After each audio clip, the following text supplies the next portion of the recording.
R.H. Tony एक British scholar थे। उनको कई लोग क्रिश्चियन सोशलिस्ट भी कहते हैं। जहाँ कि हमने पहले भी डिस्कस किया कि जो वेलफेयर स्टेट है उसको लाने में थ्योरेटिकली क्रिश्चियनिटी का बड़ा हाथ है, क्योंकि पहले इनिशियली लोग पादरियों के या जो किंग जो पादरियों के अंडर होते थे, क्योंकि गॉड का जो किंगडम है उसको पादरी बताते थे। उसके बाद जब पुनर्जागरण काल आया तो किंग का किंगडम हो गया।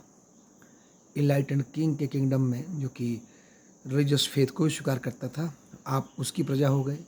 और जो मॉडर्न रेवोल्यूशन आया है पॉलिटिकल, उसमें अब लोग स्टेट की प्रजा हो गए।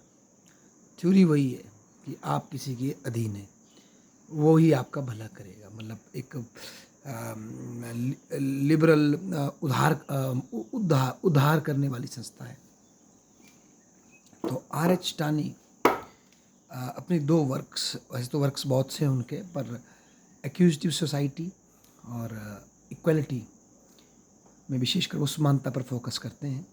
R.H. टानी का मानना है कि जो क्रिश्चियनिटी में रिफॉर्मेशन आता है और जो धर्म सुधार आता है, चाहे फिर वो शुरुआत उसकी मार्टिन लूथर और कैल्विन ने प्रोटेस्टेंट में की हो, और उनकी कंपैरिजन में ज्यूसिस्ट और दूसरे जो कैथलिक उनकी तुलना में जो रिएक्ट करते हैं, अपने आप को सुधारते हैं, उन दोनों से ये हो गया कि रिलीजन जो है सिर्फ स्टेट का एक ऑर्गन बनकर रह गया, और स्टेट की जो टेम्पोरल अथॉरिटी थी वो सेक्रेट अथॉरिटी पर सुप्रीम हो गई, और जो मॉडर्न पॉलिटिक्स है वो मॉरलिटी से अलग हो गया।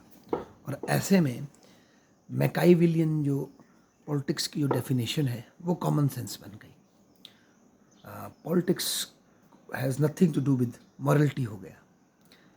और ऊपर से आगे जाकर के लॉक और हॉब्स जैसे लोगों ने व्यक्ति की एटोमिस्टिक परिभाषा दी कि व्यक्ति सच में ही एक अलग इकाई के रूप में समाज में रहता है। कहने को उसके रिश्ते हैं, पर व्यक्तिगत व्यक्ति ही है। और सबसे बड़ी बात है, उसके अधिकारों को भी व्यक्तिगत दृष्टि से ही देखा जाना चाहिए, और उसके अधिकार की मैक्सिमम सुरक्षा दी जानी चाहिए। राज्य का यही कर्तव्य है, ये उदारवादियों ने दिया।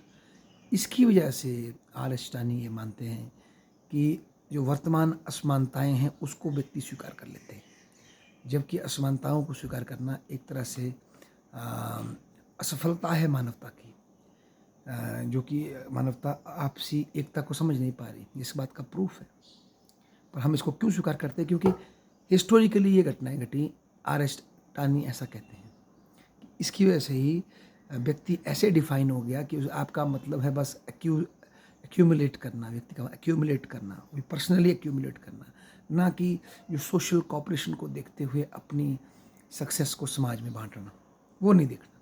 तो इसलिए अगर हम थोड़ी देर के लिए वेलफेयर स्टेट के प्रयोग करके बराबरी कर भी दें, तो भी व्यक्ति का जो नेचर डिफाइन किया गया है, विशेषकर इस रिलीजियस रिफॉर्मेशन की वजह से, वो इंडिविजुअलिस्टिक हो गया है, और व्यक्ति की लाइफ से रिलीजन का स्फीयर जो श्रिंक हो गया है। इसलिए मॉरलिटी की भी कमी काफ़ी ज़्यादा हो चुकी है, और एटोमिस्टिक परिभाषा व्यक्ति की दी गई है। ऐसा हमारे R.H. टानी स्वांतता के परिप्रेक्ष्य में कहते हैं। और उनका बड़ा प्रयास था कि इंग्लैंड में और विशेषकर थ्योरेटिकली वेलफेयर स्टेट को और ज़्यादा सक्षम बनाना, ताकि असमानताएं अधिक से अधिक कम हो सकें। धन्यवाद।